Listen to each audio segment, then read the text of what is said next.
Hey guys, welcome back to my channel. Today's video is a video that I've been wanting to do for quite some time, but I felt like I wasn't ready to talk about it. Lately I've been doing some self-reflection and I'm gonna be 30 next year, so I'm getting older and I just feel like I'm at a place where I can talk about this, and I feel like talking about this might help my situation, and it can also help others hopefully who are going through this. I've been dealing with this for quite some time and I just feel like I'm ready to talk about it. Today's video is really heavy. I'm going to be talking about PTSD, night terrors, and domestic violence. If you get triggered by any of those things, I suggest that you don't watch this video. If you want to learn more about how I deal with it and how I'm overcoming it, then keep on watching. I have not been diagnosed with PTSD by a professional. I am kind of self-diagnosing myself. I don't know if that's a good or bad thing to do, but I've been dealing with this for a very long time and I feel like I'm at a point where I know I have PTSD and I deal with night terrors. I'm sure a lot of you guys know what PTSD is, but I do want to read the Google definition of night terrors. Approximately 96% of people with PTSD experience terrifying nightmares that are so real, vivid, that they seem real. Unlike bad dreams, night terrors have physical manifestations such as thrashing, flailing, screaming, and even sleepwalking. I've been dealing with night terrors for the past 12 years, since I was 17. I'm 29 now, going on 30 next year. Like, it's not till June. I feel like I'm getting older, and as I'm kind of reflecting on my last year being in my 20s, I'm really thinking about this situation in particular and what I've been dealing with for the past 12 years. I feel like in order for you to understand what I've been going through, I need to give you a summary of my upbringing and I guess where it all started. I grew up with a family of 5, including myself, my brothers, my older brother, younger brother, my mom and dad. For the purpose of the video and in real life, I don't call my dad, I call him Ogro, which translates to ogre, and that was a nickname given by his family. So just to give you a little insight. So I'm gonna refer to my dad as the Ogro. I was really young, like I had a pretty good childhood. I remember going to the park, playing with my parents and just doing different things, but as I started to get older, I started to realize that my family wasn't like a regular family. I said I was gonna record this video without crying, but okay. As I got older, I started to realize that things were a little bit different. There was a lot of domestic violence, physically, mentally, and a lot of that abuse wasn't directly towards my siblings and I, it was towards my mom for the most part. As you get older, you start to realize things, so you kind of connect the dots and you realize what really is going on. To spare myself, because I feel like I'm not ready to talk about everything or like specifics of everything that kind of went on in the household, and I feel like eventually I will be in a place where I can talk about it and I feel comfortable to talk about it. But for now, all you need to know is that I did grow up in an abusive household, physically and mentally abusive. When I turned 17, I moved out. My parents at that point were already separated. At that point in my life, I was living in Mexico with my family, and I decided that I had to kind of move out and come back to the States so I can finish high school, just kind of do something with my life, because I wasn't really doing anything in Mexico. And I feel like in Mexico, that's where a lot of domestic violence happen. And I feel like in Mexico, they claim that you are protected. They're really like anti-domestic violence and taking care of your children and not hurting women. But I feel like you can get away with a lot of things out there. When I literally just turned 17, I told my mom that I wanted to move back and finish school, and she agreed, and she was able to pay for my plane ticket, and I came back to the States. That's when all my night terrors started. The first 2 years, it wasn't that severe. It was more like I'll have a bad nightmare and I'll wake up and like, oh, I had a bad dream. Like, it's sad or whatever, it's a bad dream. I feel like over time it became worse. I don't know if because kind of dealing with the problems on my own. I don't know if that kind of made it worse, or maybe because I didn't talk about the problems. I'm the type of person that doesn't like to talk about certain things. I just deal with it myself. That's kind of how I learned to cope. I just deal with it myself. So I don't know if that triggered me having the night terrors, and they were getting worse and worse throughout time. What are night terrors? I know we've looked up the definition, but I don't think people really understand it until they go through it. Yeah, people have bad dreams. Night terrors are when you vividly think you're living that situation, and then you wake up, or at least for me, like I would wake up, I would be hyperventilating where I'm like that, and then I just like burst into crying, like bawling. Then I realize that it's not really happening, but at the same time it's like so real, and it's based on things that had happened. Even though you wake up and you know that it's not real, that you've been having a dream, nightmare, whatever, night terror, for at least for me, it's always the same plot. Different things happen, but the plot is always the same. And I know that it's something that I've been through. I do become really sad, depressed, and then I start overthinking things, and I just go back in time. And it's kind of hard because when you go through things when you're younger, or just in general, you try to get over things, right? You go through a bad situation, you analyze it, and you move on from it. But it's kind of hard, like with my situation, like I want to move on from it, but it keeps coming up, like it keeps repeating itself. I can't really move on from it.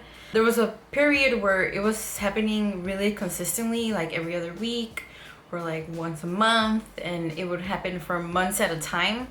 And then I've had times where I go months without having those, which is great, so I don't have to deal with them. When I first started to date my boyfriend, he would come over, spend the night and whatnot, and then he started to notice, like I would wake up and I would be like and then I would start crying, and he would try to comfort me and tell me that it was just a dream.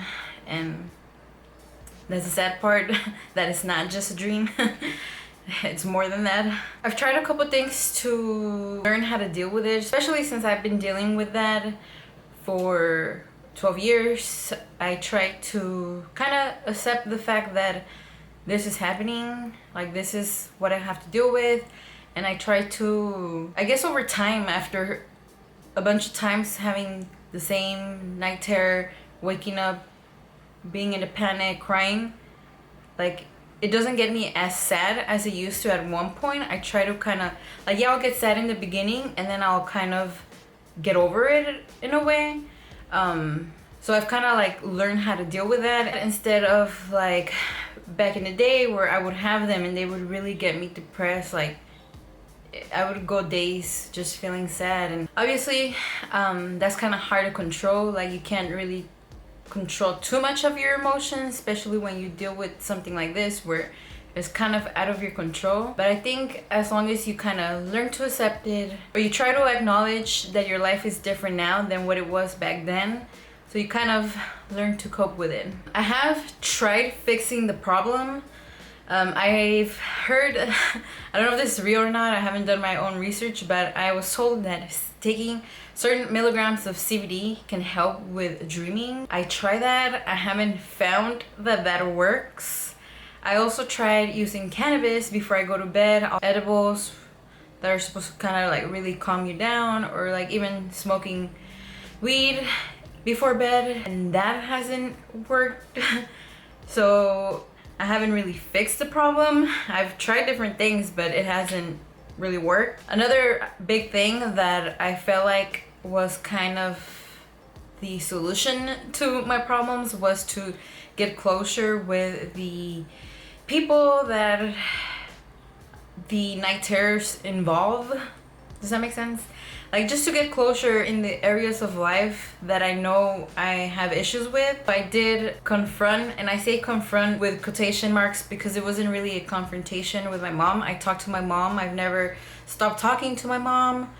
I love my mom. I go visit my mom every year. You guys seen the Mexico vlogs. I felt like I had some things that I really needed to get off my chest that I never really felt comfortable doing because I didn't want to hurt her. She also went through a lot.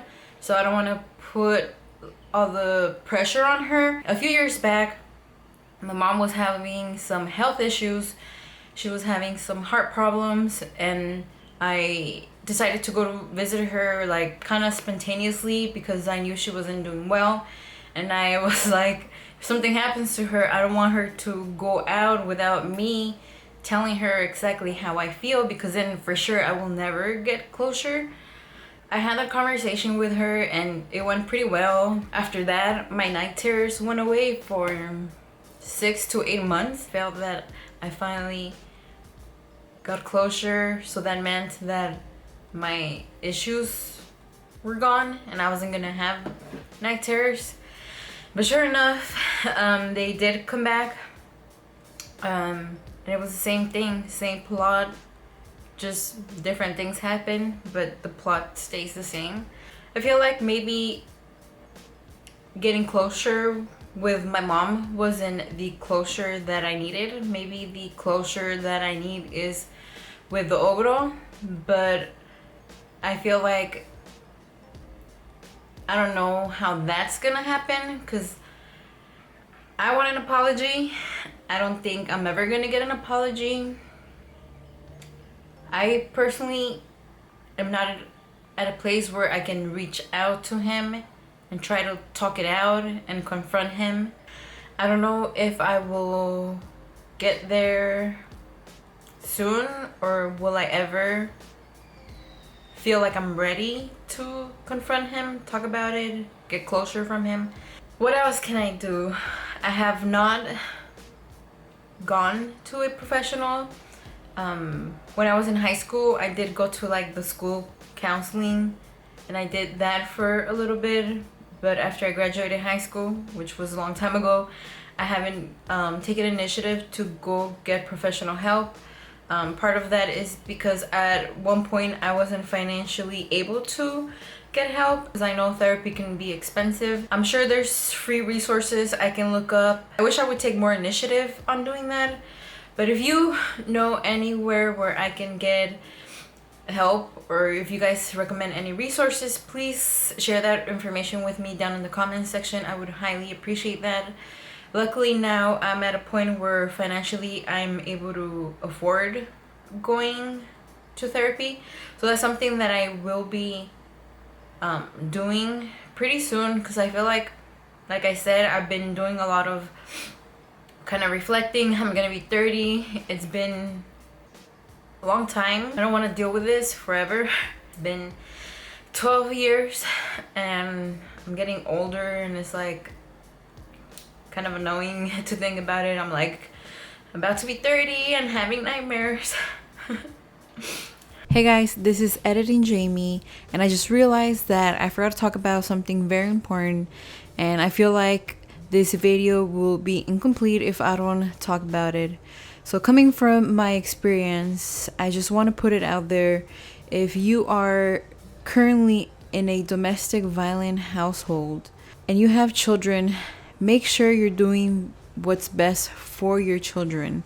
I know sometimes we get caught up with family is everything and you want to keep the family together, but really think about what you're putting your child through, and realize that your child can have ongoing issues. I am now an adult. It's been 12 years and I'm still dealing with things that happened in my childhood.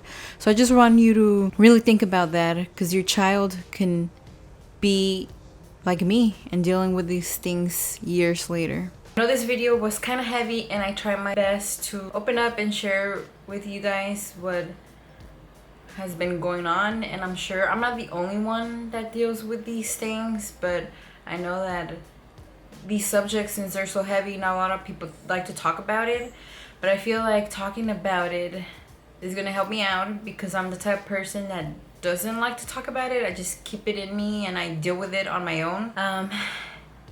I don't know how to end this video. Do I say, if you like this video, give it a thumbs up, because this is a sad video, so I don't know. Don't forget to subscribe to my channel. I will be having more high energy, more fun videos coming up, but I just really felt in my heart that I'm ready to talk about this with you guys, and You know, if you have a feeling, just kind of do it. So thanks again for watching, and I'll see you on my next video.